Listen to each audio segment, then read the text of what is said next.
Welcome to Charlotte Dune's Lagoon. And today I'm talking with another author who's also written a psychedelic novel and a love story. Violet, welcome to Charlotte Dune's Lagoon. I'm so happy to have you. I invited Violet on because she wrote this amazing book and I read it. I read the whole thing and I started reading it on an airplane. I don't know if I told you this, but I was reading it on an airplane and I was like laughing on the airplane. And my daughter was with me and she was like, "What are you doing?" And I was like, well, some parts are cracking me up because all the Miami stuff was cracking me up. So tell us a little bit about your background, talk a little bit about the book and give people the general gist of it. And then we'll get into some juicier topics, like how much of this is a true story and how much of this is made up. Sure. So I'm Violet. I'm from Miami, Florida, and I am sometimes a lawyer. But my real passion was to write a book, and finally, after many years, my first book, Walking Each Other Home. It's a story of a woman who attracts emotionally unavailable men. And so in order to open her heart, she decides to travel to Peru to drink a hallucinogenic called ayahuasca. And once she's there, once she has her spiritual awakening, or so she thinks, in Peru, she decides that she will definitely find her partner. So when she gets back, she meets someone, his name is Leo, and she falls in love. But after a very shocking and difficult betrayal, Brooke realizes she has to overcome her lifelong feelings of inadequacy and shame to really learn to love herself. Which I think all those things are so relatable to pretty much every woman because we've all been through betrayal or had shame or not felt adequate enough. So it really resonated with me. I think it's one of the most similar books I've ever read to my book, but you almost did it better. I was like, I'm just going to start recommending this book to people because there's so much in your book. And so I'm just wondering, how much was inspired by events in your life and where did the inspiration for the story come from? Yeah, so that's the pen name Violet de Luna is because most of the story is based on my life. And so, I don't mind telling the story under my actual name, but other people that are in the story have preferred that I use a pen name. So that's why. That's always a sensitive balance to maintain when you're doing what I call auto fiction, which is based on a true story, which so many of the best books are based on a true story like that, but it's such a difficult road to walk. Do you are the characters in the book directly equivalent to real people, or did you kind of make conglomerates of people? Did you make archetypes, or how did you approach your character? How did you approach the whole thing? I don't know, start from the beginning. Are you an outliner, everything? So, well, because it was a story based off of true events, I didn't really have to outline so much because I knew what was going to happen. But I started off and I just told the story the correct way, right? And with the names of everyone as they were. And then when I was doing my revisions, I started to change details, change story order, and then change all the characters' names and I had to combine characters because it gets confusing, to try to separate everyone out. So I combined characters, but the main character, which is based off of me, is shocking. I didn't really change her story much, but everybody else, their information is altered in a way that I don't think that you could figure out who's who, but maybe I've gotten too far into the story at this point, so I'm not sure. I mean, but I had that. Yeah. Oh, sorry. Go ahead. Oh, I was just gonna say, like, I was reading it and thinking, oh my gosh, are we like in the same circles? Because I feel like I know some of these people in the constellation world. And I don't know, maybe you should, it was just so fascinating to me. So I think you probably just universalized real people enough that they could become like characters in anybody's life. Because it's highly unlikely that they're the same people somebody else knows. But that's, I guess, the beauty of fiction. So I have to ask, so then did you also move to Miami from somewhere else, like your main character, where you said you were born Yes. in Miami? And then how did you kind of begin your own spiritual journey? I'm assuming it's not the exact same as the woman in the book. Well, Similar. so yeah, I say I'm from Miami because I've lived here for so long, but I'm originally from Massachusetts. But I came here for law school and I just loved it. It's my place. But how did I begin my spiritual journey? I've really been on like a lifelong spiritual journey. I would say, I've always been trying to, I guess, find my way home, which, I loved that Ram Dass quote. So that's why I took it for the title of the book. But, in the book, it focuses on plant medicine, and how I found my way there is really the story. I think it's the story in the book. Now I can't even remember. But I was the story started before. I was kite surfing in Colombia, and somebody mentioned this plant that can like heal things. And I was like, oh, I want to do that. And then my friend was from Colombia, and she's like, oh, I know what you're talking about. So we were at Family Constellations when the constellator brought it up, and we're like, oh, okay, we're going to go on a trip. And I really did not read about it, which is shocking for me. I don't know. I think maybe I was just being protected because I don't know what would have happened if I had read about it, but I didn't read about it. And that was, that really changed the course of my journey so much, because I feel like before plant medicine, and this is not for everyone, but for me, my journey was like very superficial, and the plants just like forced me to go way deeper than I ever imagined I needed to go. So, As they often do.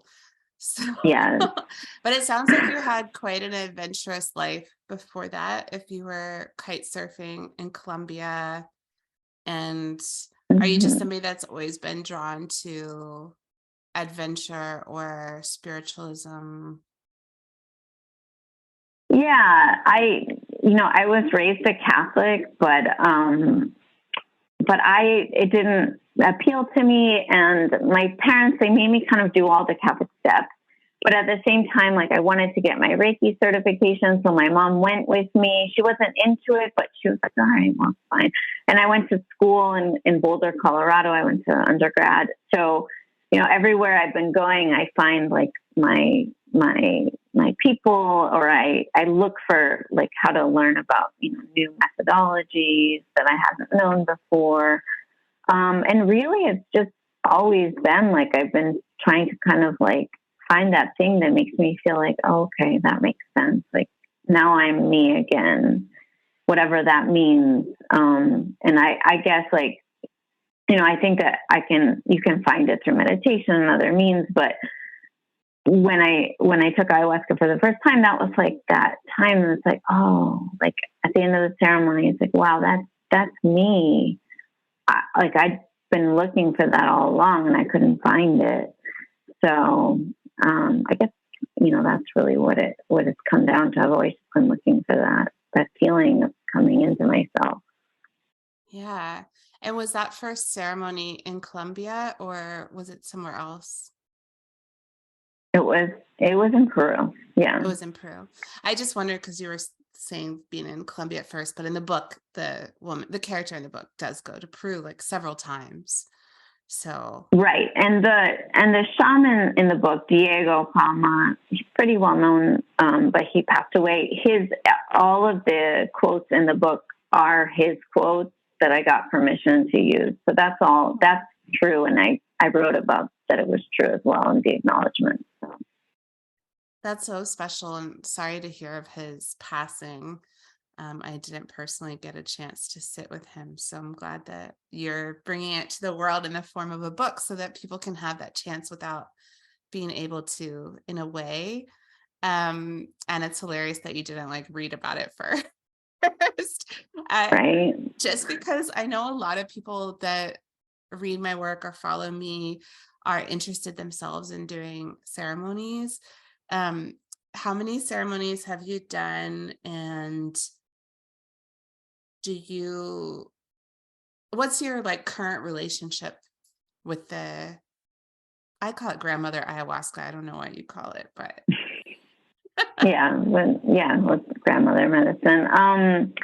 I have done 10 or more serum. I can't remember. I've lost count. But let's just say like over 10, but maybe not more than 20, somewhere around there. So, but I haven't done ayahuasca in 4 years. My son is 4. So yeah, I haven't done ayahuasca since he was born. And not because like, not for any reason other than I just haven't been called to. Recently, I thought I was going to go back, but then it didn't work out. And, I had those 3 ceremonies in the book at the end. The main character has the ceremony that she'd been searching for, which is like this huge spiritual awakening. And she sees all the things that people claim to see during a ceremony where there's, connection to the universe and beautiful colors and lights. And I had that. And so now it's like, oh, if I have to go back, I might have to do the work again. So I haven't been ready, but I've done other plants since then. It's just, I haven't done with grandmother recently. do you feel like the grandmother medicine is somehow just a class of its own, or like like what is your special plant? Do you feel like you have one that's like, for me, I feel like ayahuasca has a level of magic that doesn't exist for me in other medicines or sacraments.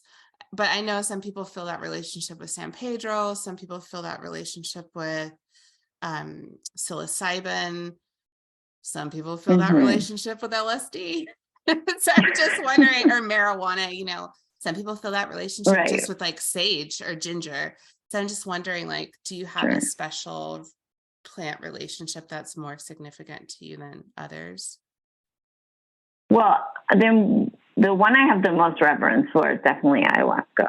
I mean, I do just, and my midwife, my doula, she's also, for my son, she's also a shaman, and she was offering me ayahuasca when I was in labor. And I was like, no, I can't do it. But a lot of women do. I took peyote, but she was like, she said to me, every time I take it, I feel fear because you don't know what's going to happen. Mm-hmm. And that is, that's my feeling with ayahuasca as well. It's a reverence, it's a fear. But it is the strongest medicine I've ever experienced. That being said, if I want to have a magical love field experience, I would say that San Pedro is that, because it's so much more kind. My experience, at least, right? It's much kinder. Even if it can be hard, it's a little bit gentler. I found San Pedro to be very hard on my stomach, not in the same way ayahuasca was, but in a different way. But that's good that it's gentle for you. It's a medicine that I have some experience with, but not much experience probably compared to others. Oh my gosh, so much I want to ask you, but there is like a lot of work involved. And I have had those ceremonies where you just throw up all night long and you don't have any visions. I don't know if you've had that as well.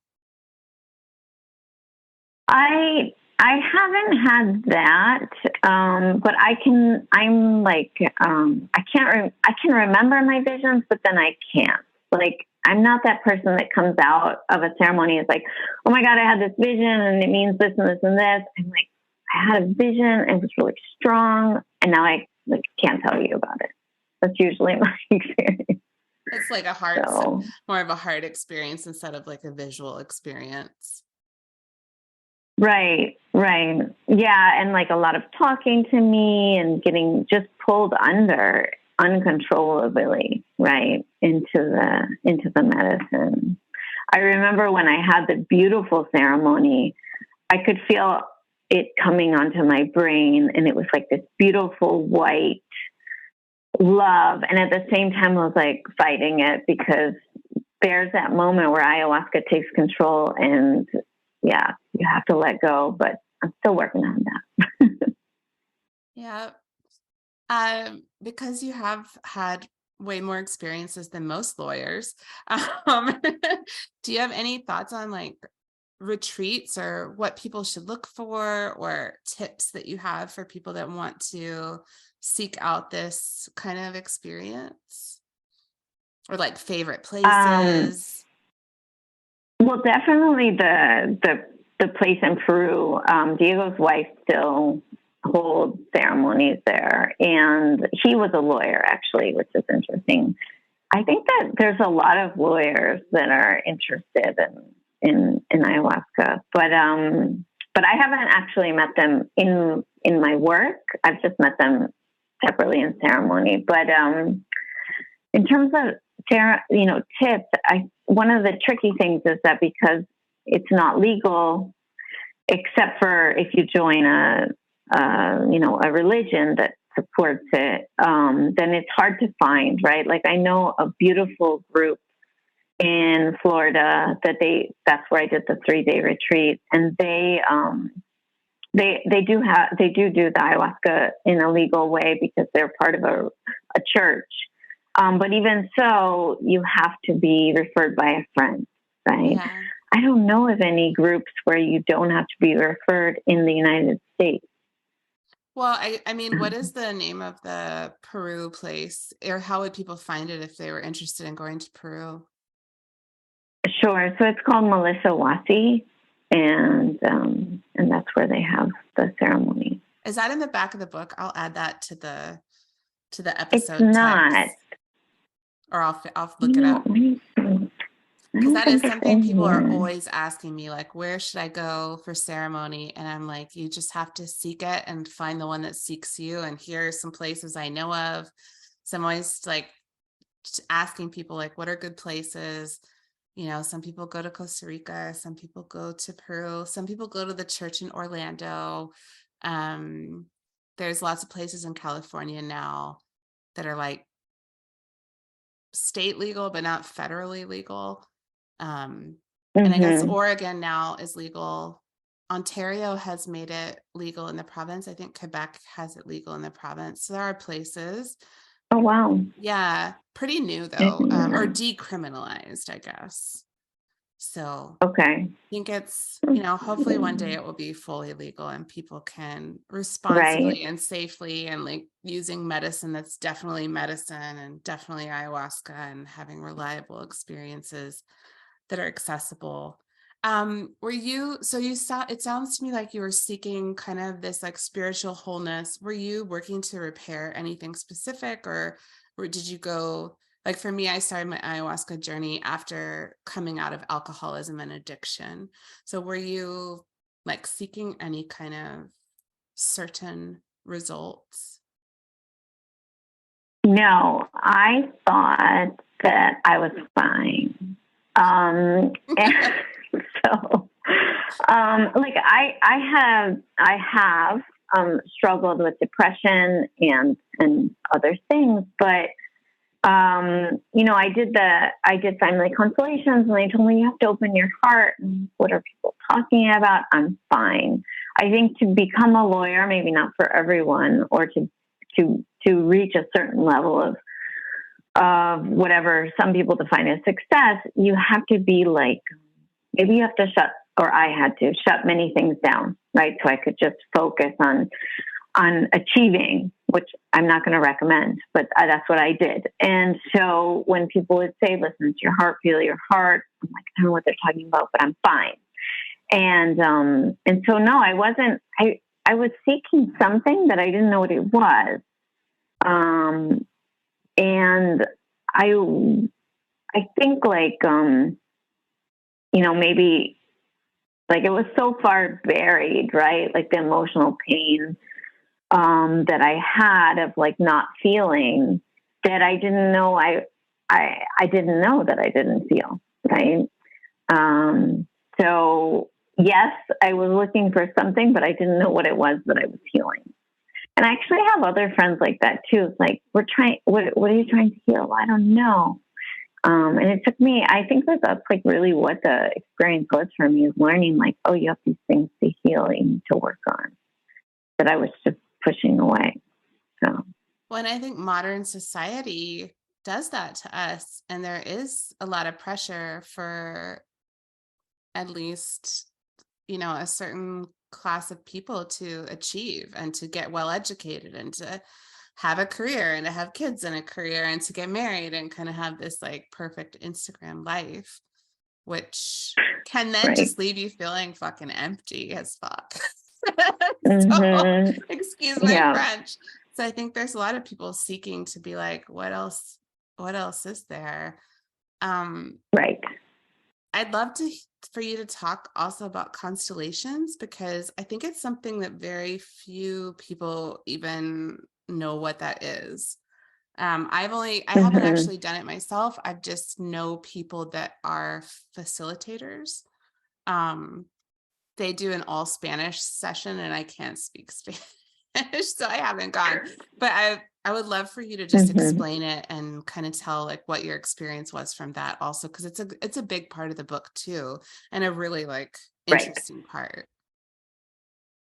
Yeah, it's so family constellations is the idea that trauma is passed on through generations and can go back 7 generations. And even so, for example, like if your parents or ancestors came over as immigrants and before they fled their country, they experienced some sort of trauma, that trauma is passed down through the generations in various forms. And the idea behind family constellations is that if we can heal the energy behind that trauma, then we heal not only the person constellating, but also the family and also the people in the room, because family constellations is normally done as a group, in a group setting, and other people are picked to represent the family members. And many times what they're picked to represent, they are also healing in their own life. So I went to family constellations because, somebody told me to try it out, and I was like not into group therapy and like, how am I going to do this? But let me try it. And, at first, just like the character in the book, I was judging everyone who was like crying, getting so into it. But that was my own thing, right? Because I wasn't feeling. So like, of course I'm going to judge the people who are crying. And the family constellator called me out on that. He's like, every time you are judging those people, you're rejecting something within yourself. To get to your question, I guess the interesting thing about the group setting is that, it's not, nobody, you have the constellation, but then that's it. You don't talk about what it meant, which can be hard for analytical people. But the idea behind that is that, you heal it and that's it. You can just let it be. Interesting. I kind of like that, because sometimes I feel like we do like if you're analytical by nature, or you might intellectualize things kind of to death. I don't know if you do that. I have a tendency to. Always. And I think from my understanding, there's like a theatrical component. It's almost like an improv, which takes you out of your comfort zone too, because that can be really hard for non-theater people. So you're getting like pushed out of your comfort zone on all levels, maybe. I don't know. Well, you're supposed to do whatever you feel. So if you're in the constellation and you feel nothing, you don't have to do anything. But if, whatever you feel you need to do, and it's interesting, like, you might be like, oh, I don't feel anything. I'm not going to do anything. And then something will happen and you feel like walking, you feel like hugging someone, the energy just changes, and then the constellation is created. So all of a sudden, maybe somebody's on the floor and people are standing around it, and then the constellator, they all do it differently, but the one that I've worked with the most might say, oh, it looks like you may have a deceased family member. What happened here? Or let's look at how the two parents are facing away from each other. There was some distance there. Actually, my husband, he discovered that his grandfather was not his real grandfather through a family constellation. Like the family constellator said, look at how these people are aligned. That's not your grandfather. And so he went home, he called his mom, and she confirmed it. But nobody had ever told him, for like 30 years. Wow. That's wild. So a lot can come up. It's really interesting. What do you think is going on there? Like, I guess it's just energy. And I think that, we can find energetic connections in various ways, but the magic of the facilitator holding the space and playing music and allowing people to just feel whatever they feel somehow creates some sort of magic in the room, I guess. Do you think you're channeling those ancestors, or do you think you're interpreting like the energy that's held in the living person's body that's like a memory of the ancestors? That's such a cool question. I'm going to go with the second one. I think it's the energy held in the person's body. Fascinating. I mean, I guess I could also ask that question about ayahuasca. Since I didn't, what do you think's going on there? Right. That's a good question too. And I think that ayahuasca is showing you things that maybe you don't want to see, right? Or you need to see, or you will see. But what is it, how is it teaching you? It's an interesting question, because there are moments where you are able to kind of have a conversation with the plant in the ceremony. And then there are moments that, well, at least for me, I'm like, is that my mind or the plant? And maybe it doesn't matter, right? Because it's all energy, and we're getting something through that.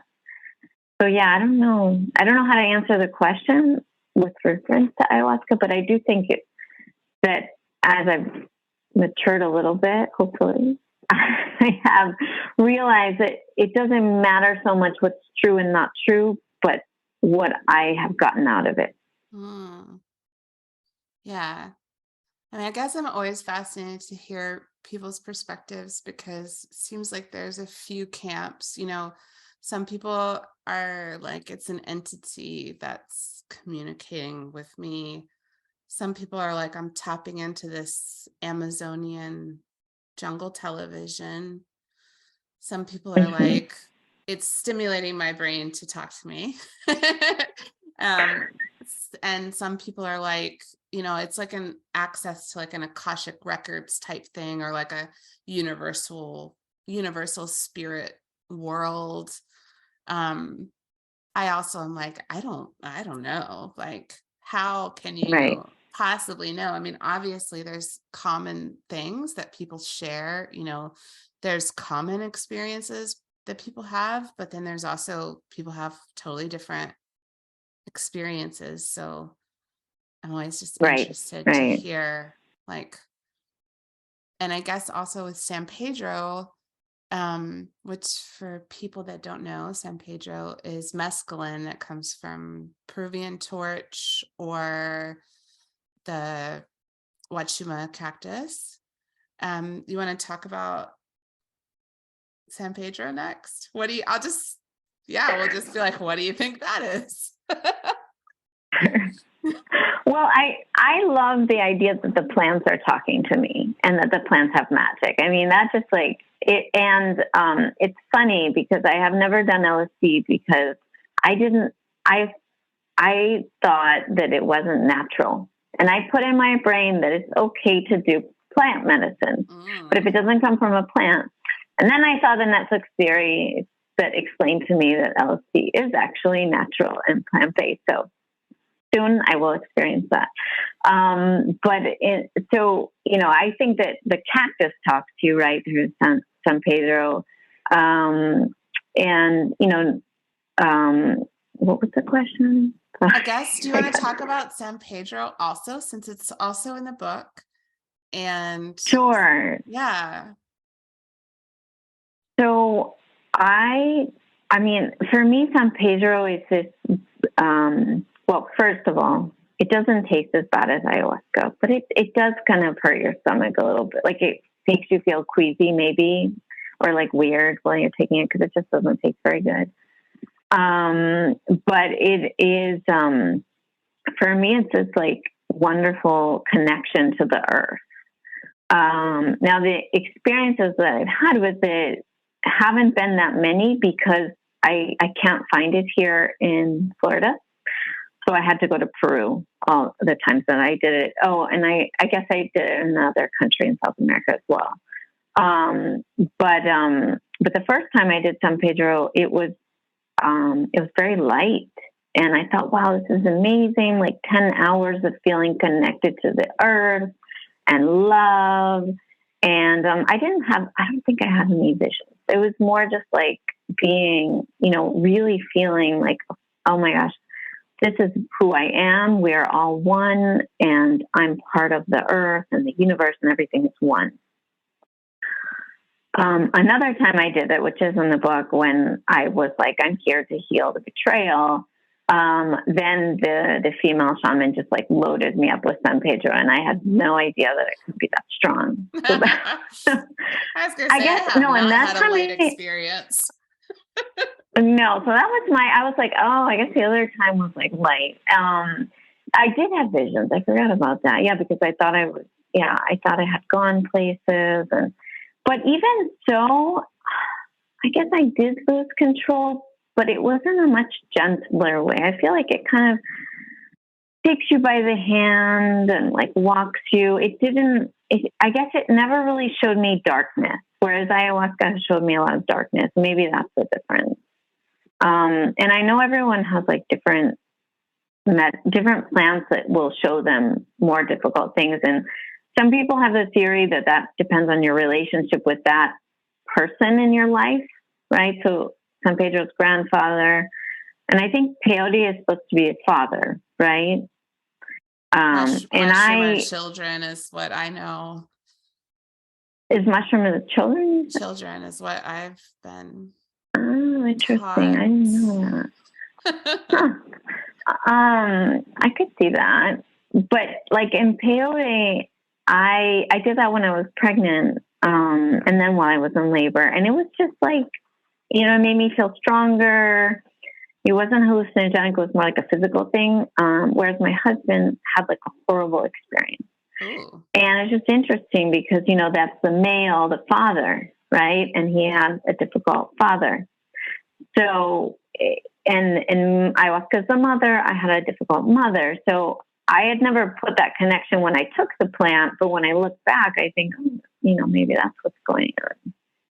I don't know how the mushroom, though, would work. I mean, my kids are small. Has that been your experience? Inner child also. Oh, I see. Okay. I don't know. Okay. I've never actually thought of it as being the real person. Like I've never paired that like constellation idea with the plant. I just think of it as like a universal feminine energy, universal masculine energy, universal, like, I don't know, for mushrooms for me are very earthbound, very like universal forests, universal soil. But I do hear people call them children medicine, or talk about them bringing out like the inner child, having them more mischievous. But that's so fascinating to think of them as like your real relationship with that family or familial entity. And that I do think it's very under discussed, the gender differences that people have on psychedelics and on plant medicine. You know, our brains really are wired differently. And I think everyone assumes that there's just common experiences. And I really think that, you know, women identified and women born and female people with female hormones have a different experience than, maybe that sounds obvious, but I don't hear people talking about this.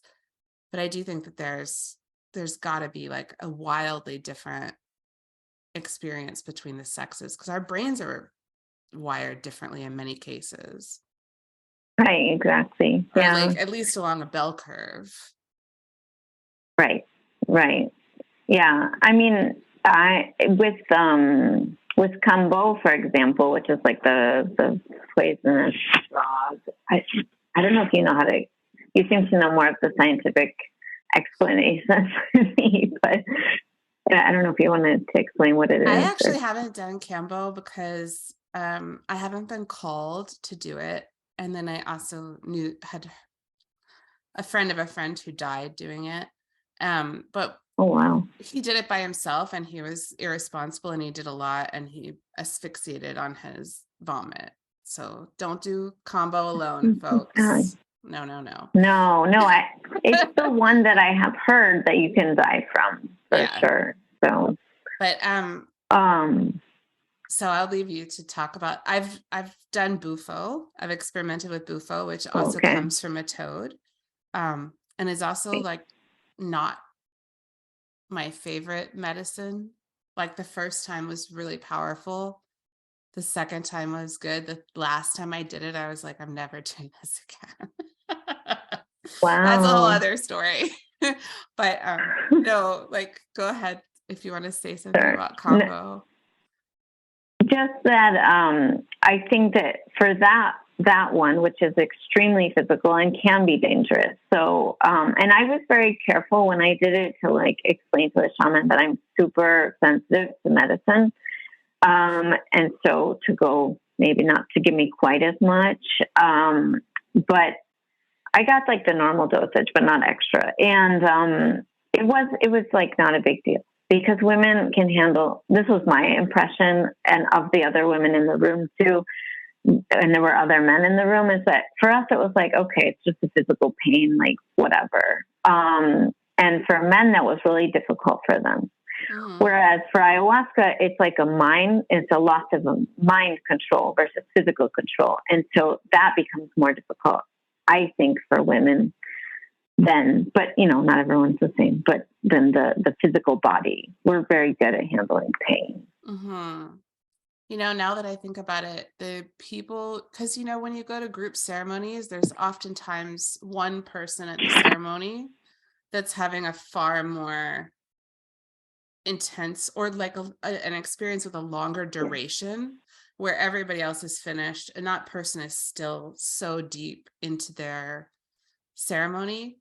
And when I think about it now talking to you, I'm like, all of the people that I've seen like that have been women, and feeling like deep emotionality into that ceremony. But I'm sure it happens to men too, but it's interesting for you to break it down that way between like the mental and the physical.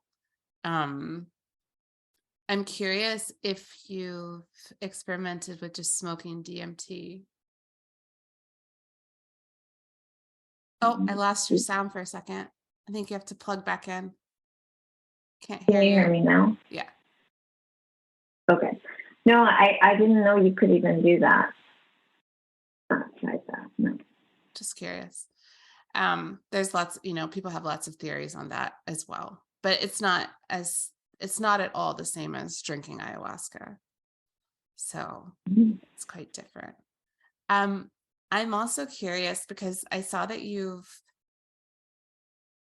written openly about betrayals that you faced and in your relationship.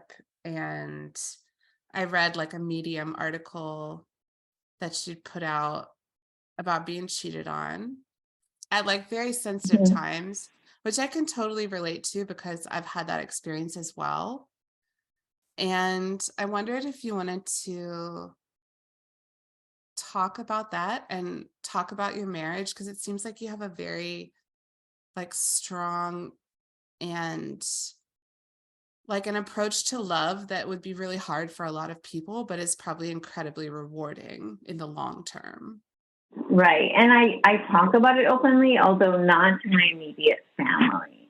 They're the ones that don't know. So, but I would, it's just that my husband is not comfortable. But I'm trying to get him to be, because I think that the more that we can talk about betrayal, the more that it becomes a norm to be like, this happened to me, or I did this, and this is what I've gotten from it, no matter where you go with that, that experience.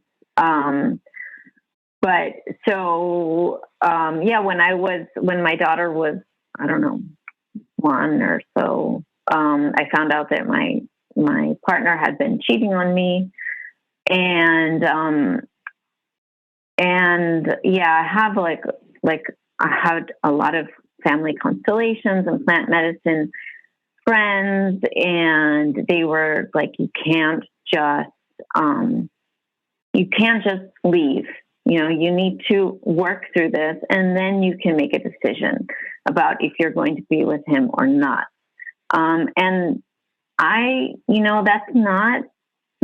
that's not okay. Like, to so many people, right? Like, if someone cheats on you, you have to leave them. You have to show them that they were bad. Or there's the perspective that you stayed with someone who cheated on you and therefore you're weak. And so I was really battling with that. And the reason, other than that I love to write, the reason that I wrote the book is that, like, there was one night I was on Amazon and I'm like, why can't I find a novel? Because I like to read novels, right? Why can't I find a novel where the woman stays with the betrayer? And I couldn't find it, and I wanted to read that story. I found some self-help books, but not like, and a lot of them are spiritual, religious based, so that was a bit of an issue just for me, because I wanted to come from somewhere else. So yeah, that's why I wanted to tell my story, because, when I started to go to therapy for the betrayal, the therapists were like, oh, this is so normal. Many, many people stay with their betrayer. And I'm like, what? But nobody's talking about this. And I feel so ashamed that I was cheated on, right? Let's not talk about like the person who cheated on me.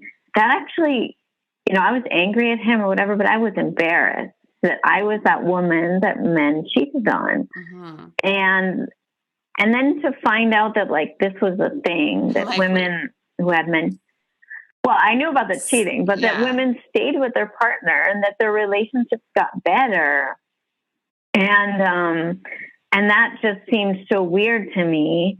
But I wanted to see, like, if I could overcome the betrayal, not because I was afraid to be alone. In fact, like, I'm kind of like to be alone. I'm a bit of an introvert. And it was just, like, I wanted to see, did I do enough to make the partnership? Because I really did love my partner, or thought I did, honestly, because who I thought he was were different things. I wanted him to be someone, and he wasn't there yet, right?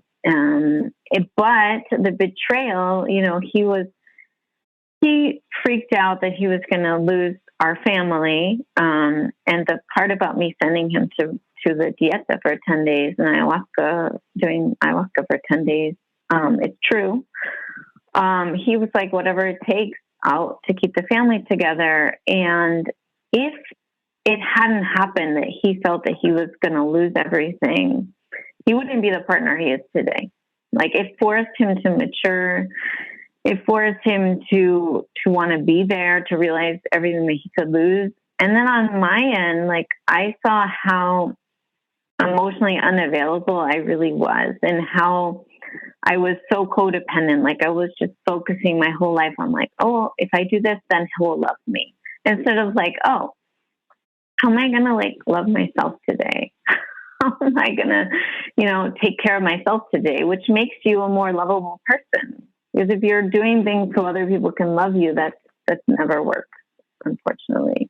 you have to really do things for yourself. So, that's why I wanted to tell my story, so that maybe there's other women out there who said, I'm betrayed, I'm embarrassed about it, but I want to see if maybe our relationship can be worked on. And if this hadn't happened, I don't know that we would still be together, honestly, because our relationship really wasn't what it is today. And now it's not perfect because, that doesn't exist, but we have like a beautiful relationship, and one where if there's an issue, it's like, okay, like we got to go to work on this issue. We're not going to run away because we already had like a really big issue, so we can overcome other things. So yeah. That's so powerful. And I think so few men are, I think in today's like swipe, Tinder, like so few people are actually working through their issues and like trying to stay together in these long-term relationships.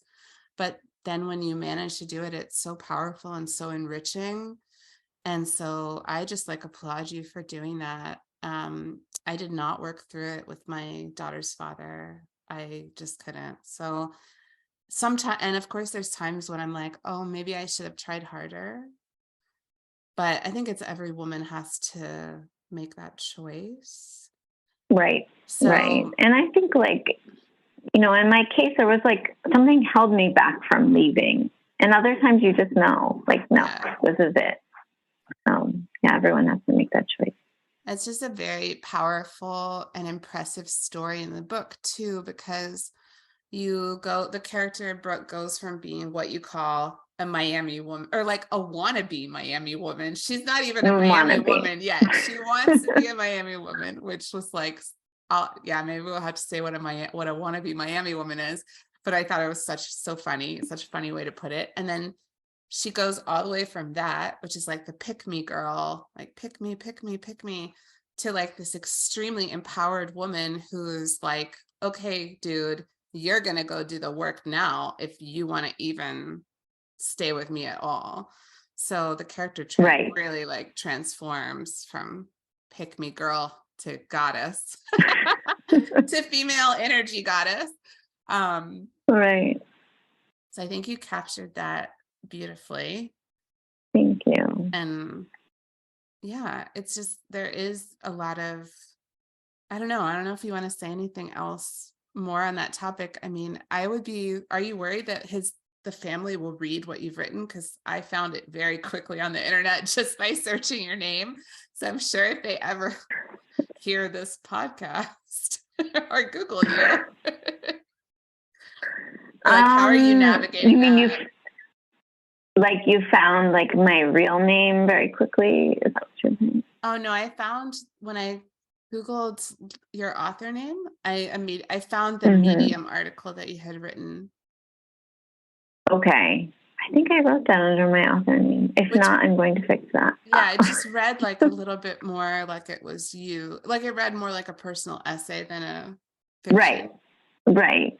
And I wanted it to. I mean, I have this mission to make the conversation around betrayal normal.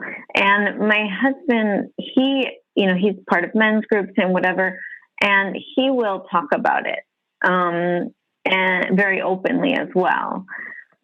But then there's like this moment where it's like, oh, but do I want, Violet's family to know? And then that's where we get to the, and honestly, like at this point, it's been so long that I really don't care. But he does. So I respect that. And I think he's going to come around. So eventually it'll be okay. Yeah. I mean, it's hard because you feel shame as the person cheated on, but you also feel shame as the cheater.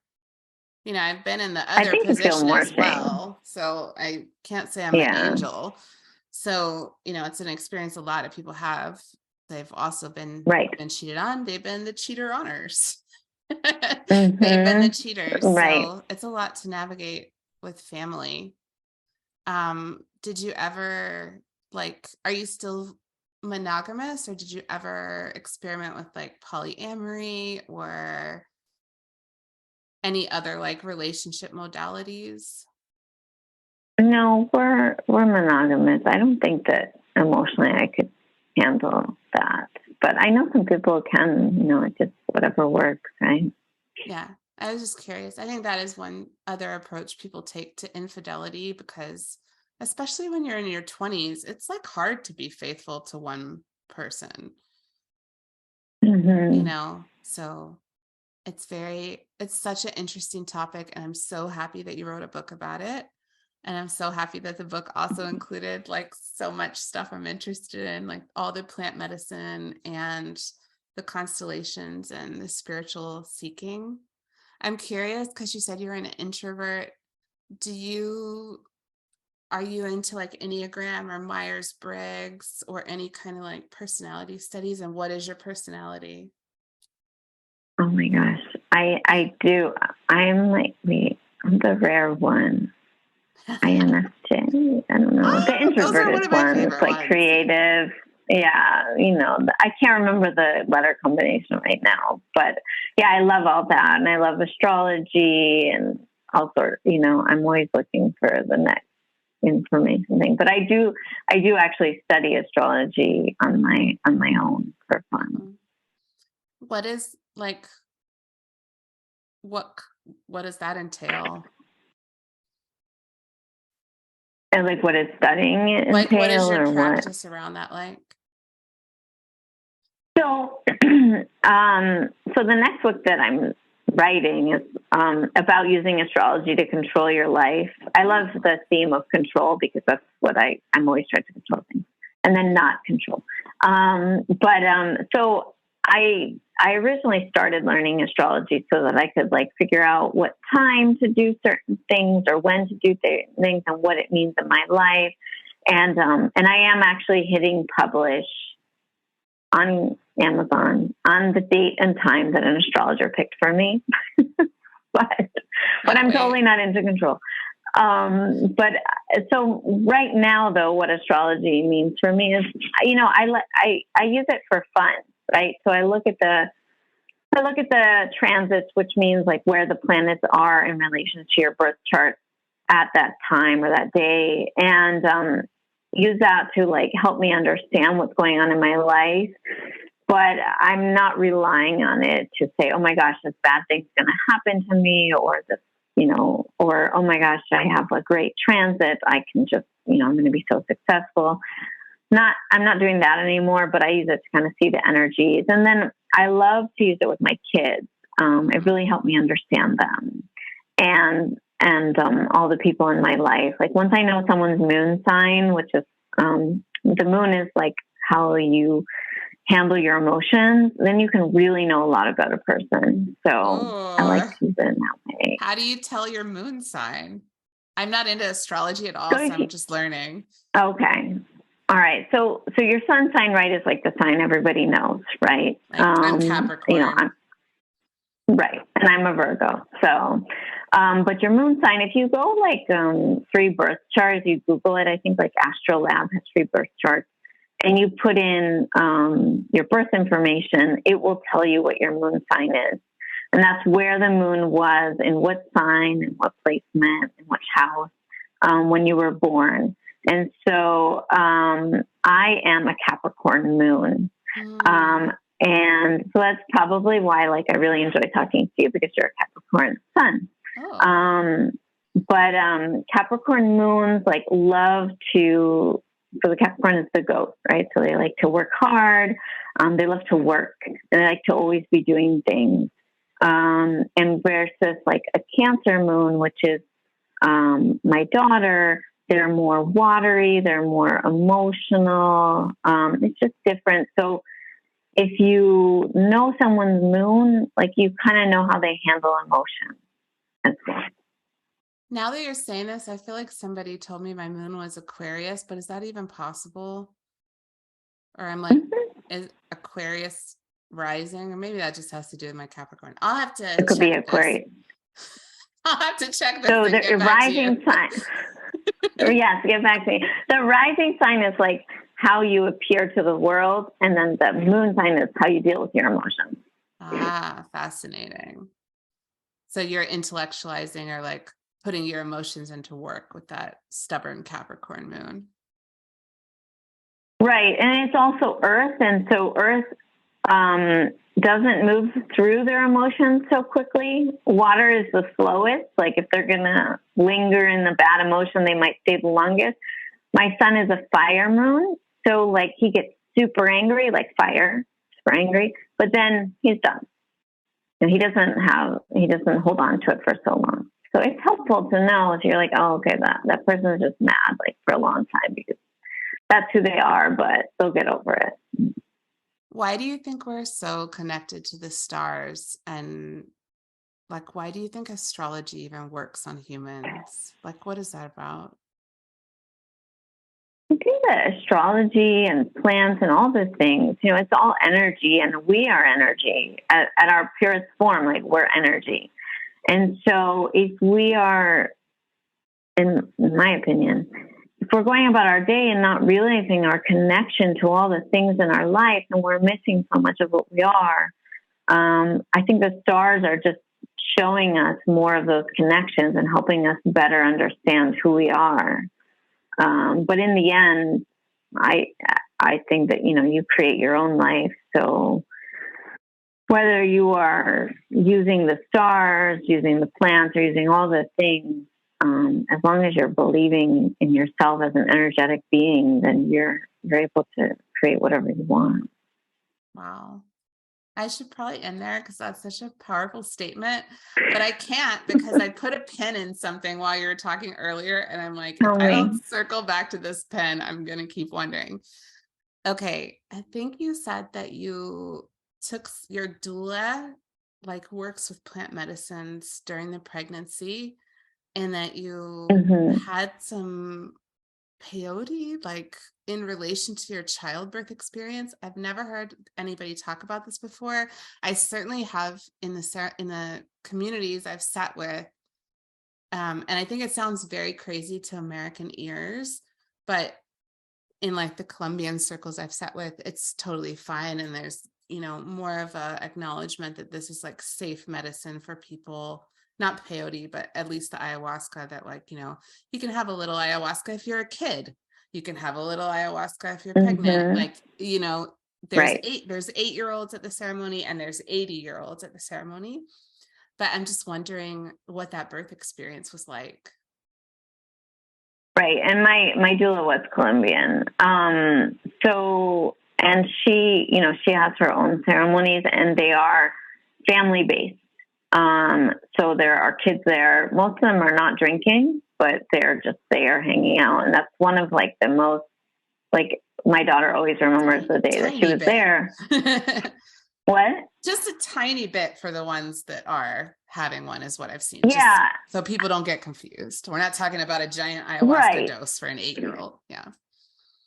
Right. And, and I saw in Peru an 8-year-old drink. I didn't hear in Florida. But it's just a tiny bit. And it's only if the kids are interested. There's never like a feeling that they need to do it. But my daughter had a wonderful experience just being around the magic of the ceremony and playing with the other kids. So the birth experience, so I was in labor, and I chose my doula because of her plan. Here, wait, we lost something with that headphone. Oh, sorry. Okay. So I chose my doula because of her plant medicine connection. Wait, you're still a little like muted compared to what you were before. Try it again. Can't hear you at all now.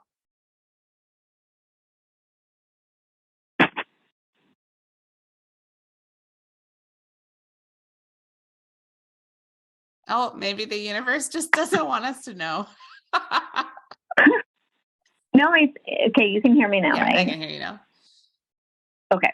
So it's interesting because when I wrote about the experience in the book, the editor was like, you need to maybe tone that down a little bit because not everyone is going to understand this experience, and you just don't want to like have them concerned about the safety issue. So I chose the doula because of her plant medicine connection. Like you were saying, in Colombia and Brazil, in Peru too, it's considered normal, but the doses are different. When I took peyote when I was pregnant, I had a lower dose. And the same thing when I was in labor, I was given peyote.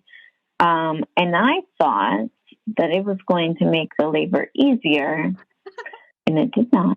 Oh Lord, I can't even imagine. It did. Honestly, I didn't feel that it did anything. I think it was such a small dose, and but I remember like yelling at the doula, right? Because I was in labor, so I'm angry that I'm in so much pain, and I was like, this isn't doing anything. Like, I'm not having any hallucinogens or anything. She was like, no, it's just gonna give you more energy. And I was like, oh, like I didn't know that's what the purpose was for, right? And I guess I didn't do ayahuasca when I was in labor. I was too scared.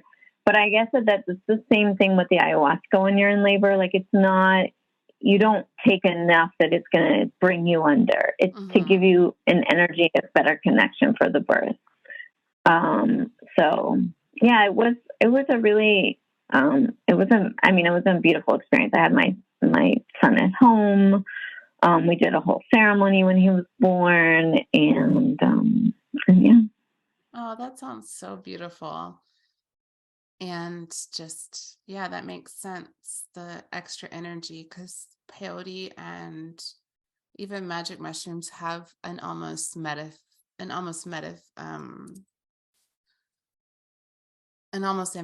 effect sometimes, where you are like awake and present and very energized. So that's so fascinating. I've never heard about that, but it's very interesting, I'm sure.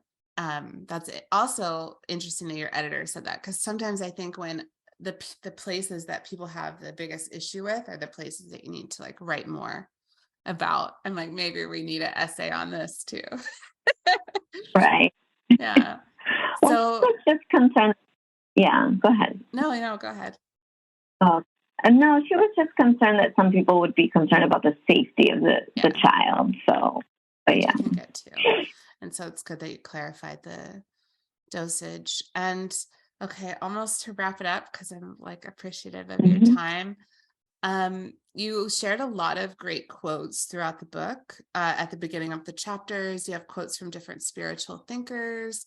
I'm just wondering, maybe if you could, if whoever is listening to this right now had to read one book or one spiritual thinker, what would you recommend? What has been like the most impactful thinker or writer to you? Oh, wow. Okay. That's a hard question. I love so many things.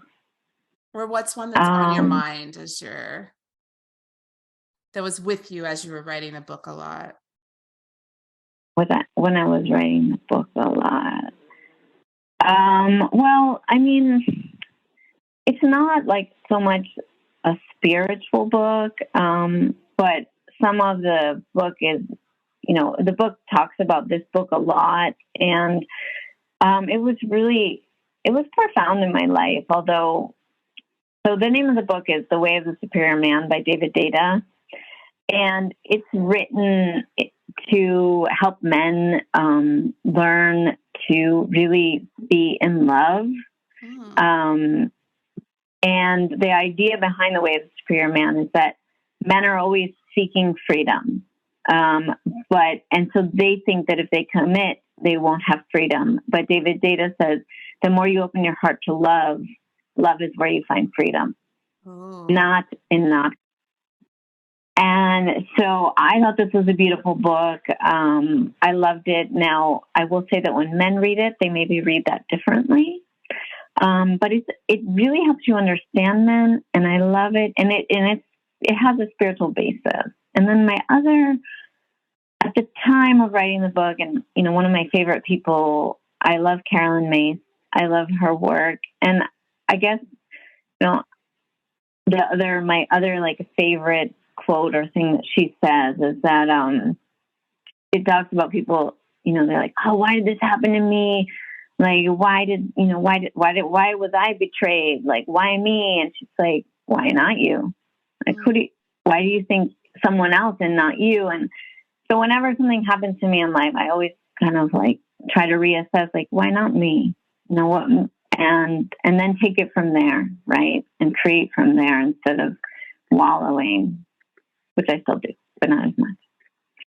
So. That's a great lesson. Why not me? That's big in the recovery community too. It's always like, oh, do you think you're special? You're not special. You're just like everybody else. Like, get over yourself. Mm-hmm.